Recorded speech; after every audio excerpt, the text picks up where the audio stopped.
my name is Bethany, and welcome back to my channel. Today, I'm continuing with my Jane Austen June theme. Today, I'm going to be giving recommendations that are based on Jane Austen tropes. So, I feel like Jane Austen has some of the original romance tropes that we see in romance today. I'm giving some recommendations based on some of those old school Jane Austen romance tropes. To start off with, if you didn't know that I'm doing a month that I am dubbing Jane Austen June, where I'm doing all themed videos that are based on Jane Austen, I also have linked, I'll link it up above, my cards that I'm doing a giveaway for the whole month of June. So if you haven't seen that, I recommend you check that out and you can enter the giveaway. Pride and Prejudice. Obviously, Pride and Prejudice is the classic enemies to lovers. You have Elizabeth, you have Darcy. They don't get along, they disagree with each other, and then eventually they find love. So these are some recommendations that I have liked or enjoyed that have kind of the similar enemies to lovers type of vibe. So I try to choose ones that are a little bit less popular. So here you go. So I'm actually doing a couple of YA recommendations for some of these tropes. The first one I'm going to be recommending for this one, for Enemies to Lovers, Today, Tonight, Tomorrow by Rachel Lynn Solomon. I loved this book so much. Contemporary YA romance. These two are high school rivals. They are academic rivals. They try to battle each other for the place of valedictorian, and they spend one day, it is like basically the day before graduation, the last day of school, and they end up spending one day together, thrown together. And you also get little bits of flashback of how the relationship has developed overall and what that's looked like for them. And just the one day that they have together is just really, really great, and such great banter and chemistry. There's also Jewish representation, which I really love to see for romance, especially in YA. So I really recommend it. I think it was really great. And I guess I should say one of the reasons I think I'm doing a YA recommendation is just for those maybe who don't like a lot of steam. YA is usually more fade to black or less spicy type of romance. That is why I'm including a couple of recommendations for that. And this is what I would recommend for that particular trope. Next, I would recommend Mr. Fixer-Upper by Lucy Score. This is also actually available on Kindle Unlimited, and this is contemporary adult romance. You have a guy who has his own home renovation show, and then he meets this producer who's trying to do well for the show and revamp the show a little bit, and they butt heads. And so it's kind of a workplace romance, but it's not like a traditional workplace romance because it's not in an office. It's on the set of the TV show, and you get a little bit of them on the TV show as well. I would also say this has such great banter. So good. And the chemistry of them are just really, really great. So really recommend that one for that kind of similar vibe as well. Next, another one for that particular trope, I'm going to be recommending Sweet Talkin' Lover by Tracy Livesay. That is a Black author, so we have a big city businesswoman coming to a small town to shut down their small town business, and she butts head against the mayor. They actually have an instant connection, an instant attraction, but they also have to butt heads because he's trying to save the town and save the business, and she is obviously trying to shut it down for her own reasons. And there's just a lot of great banter between the two of them and great chemistry between the two of them. It is also an interracial relationship. I also included one historical for each trope. So we have this is kind of a stretch, but I went with it, and I'll explain why. This particular book is Scandalous Desires by Elizabeth Hoyt. So this is number 3 in the Maiden Lane series. I would recommend reading number 1 because there is an important plot point with the heroine that you see in number 1 that is discussed at length in number 3, so I would you don't necessarily need to read number 1, but I would recommend it. This is about a pirate captain, and he does something to the heroine in the first book he makes her a bargain that helps her husband, her current husband, but also destroys her marriage. Her husband disagreed with her choices, and then she becomes widowed very shortly after that. Then several months later, the prior captain is coming to her to ask for her help. And at this point, because of what he did and the bargain she made, she hates him so much. But he is intrigued by her. He's low-key interested in her. And there's just the fact how much she hates him is actually kind of great. That's why I think I'm doing enemies to lovers, even though his side isn't so much. But you get a lot of great scenes of her anger and her venomance towards him. So I'm just counting it for that reason. The next trope I wanted to do was friends to lovers. So friends to lovers is what I think of for Jane Austen as Emma. Emma and Mr. Knightley, they are friends. They are thrown together, and he's her neighbor, so she knows him for many, many years until they finally make the connection that they do and fall in love. Friends to lovers is not one of my favorite tropes, so I try to find some that worked with this and worked with ones that I liked, so these are the ones I came up with. For the YA recommendation, I'm recommending Lucky in Love by Casey West. I love Casey West, actually. I enjoy her YA romances. They're super sweet and super cute, and there's something I really love about them. The heroine ends up winning the lotto.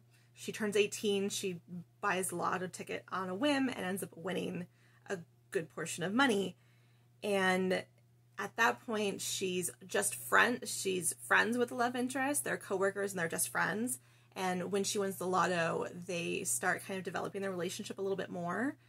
So I wouldn't say they're strictly friends to lovers, but I definitely think that they have an established friendship relationship before they start kind of developing into more romantic relationship. And so it kind of worked for me, but yes, so the heroine has won the lotto, but she hasn't told him. And kind of issues come up for that reason. So it's not really friends to lovers, but it kind of is, and that comes into play. Next, on to contemporary adult romance, you have People We Meet on Vacation by Emily Henry. This is getting hyped a lot lately because it came out, I want to say last month or a month and a half ago. This is about two college best friends who go on vacation together every summer until an incident drives them apart, where they end up kind of distancing from their friendship. And they take one last trip to reconnect. And it's about them. What is great about this particular book is that you get a lot of flashbacks. You see how their friendship has progressed, and as well as how their romance has progressed at the same time. So it's really lovely. The banter is really beautiful. I think Emily Henry does banter and her character so well. I really, really enjoy it for that aspect. Next, I have That Kind of Guy by Talia Hibbert. This is the Black author. This is friends who fake date. So they are already established friends. They are fake dating because she has a writer's conference to go to where her ex-husband is attending with his new wife. So he offers to go with her as her fake date to this conference so she can kind of get through it and get through her day, and things ensue from there. Also, you have an interracial romance, and also you have a demisexual hero, which I really, really love seeing that representation as well.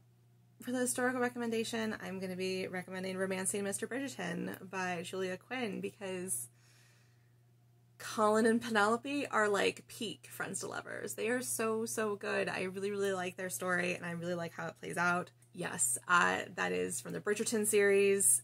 That is book number 4 in the Bridgerton series. You don't necessarily need to read them in order. It helps if you do, because their relationship definitely, you see a lot of moments for them in the first 3 books, but do not necessarily have to. The 4th book is, if you want to read it as standalone, is fine as well. And I can't wait for their story in the show. You have no idea. And the last trope I'm going to be doing is going to be based on persuasion. So you have Persuasion is second chance romance. You have Anne and you have Captain Wentworth. Anne and Captain Wentworth were in love with each other, were engaged, got engaged until her family said no. They disagree with the match, and so Anne ends up breaking it off and breaking her heart in the process. Captain Wentworth has now come back. He has done really well in the military. He is now a captain. Anne and him have a chance to reconnect after all these years. Something really, really beautiful and great about that, and I love Persuasion so much. I didn't really have a YA for second chance romance, because usually second chance romance is based on high school relationships that end up reconnecting. So that didn't really work for second chance. I really couldn't find one. I don't know if there is or not. Let me know if there is, but I couldn't really find one in the YA genre, usually more in the adult romance realm. But these are the recommendations I came up with. So for contemporary, I'm going to recommend The Best Man by KRISTAN Higgins. This is about the heroine who returns to her hometown, and she re-meets the bad boy who was like on the other side of the tracks, you know, was lower class and struggled financially, has now turned into become the chief of police. Him and Faith have had a lot of like misconnections, and you see that kind of played out in flashbacks, which I really love the flashbacks about their story more so than I think I liked about their current romance and them reconnecting. There was something really, really great about their flashbacks and the misconnections they made. But I would still consider it a second chance romance, and I still really enjoyed this one, so I would recommend that one to you. Next, we have Rock Bottom Girl by Lucy Score, another one by Lucy Score. This is also Kindle Unlimited, and this is about another heroine who ends up going back to her hometown. She had an almost high school relationship romance with the bad boy of the high school. She has come back to her hometown, and she becomes a part-time teacher, where the bad boy has now become a teacher at his same high school as well. So it kind of relies a little bit on the tropes of, you know, high school trauma, which I feel like is a common theme, and sometimes in second chance romances, and just in themes in romance in general, like high school trauma relates to the rest of her life, and it kind of does for her, and it kind of doesn't. So you see that played out and see why. But I really, really liked how they eventually came together. I really like the slow build-up of their relationship, and I really like the banter between the two of them, because they end up they also kind of end up being friends to lovers a little bit, but also it's kind of a second chance. She has a second chance to reconnect with him. Their missed opportunity that they had in high school, and I really, really enjoyed it, so I wanted to recommend that one as well. And for the last one I have for second chance romance, I have an historical recommendation. We have Tempt Me at Midnight by Lauren Royal. These two are actually childhood friends. He was like a second or third son, and he didn't deserve his childhood love, so he ended up leaving and going on his way. At this point, he has now come back. He is now Lord, and he has the opportunity to reconnect with his childhood love, except there's other issues going on and reasons for why it's not happening for them, and she is just ready to jump on board and be with her childhood love as well. So there's something really great about that. They have an opportunity and a chance to reconnect as well. And yeah, there you have it. These are my recommendations based on Jane Austen tropes. I hope you enjoy them and appreciate them, and find something that you want to read or that sounds interesting to you.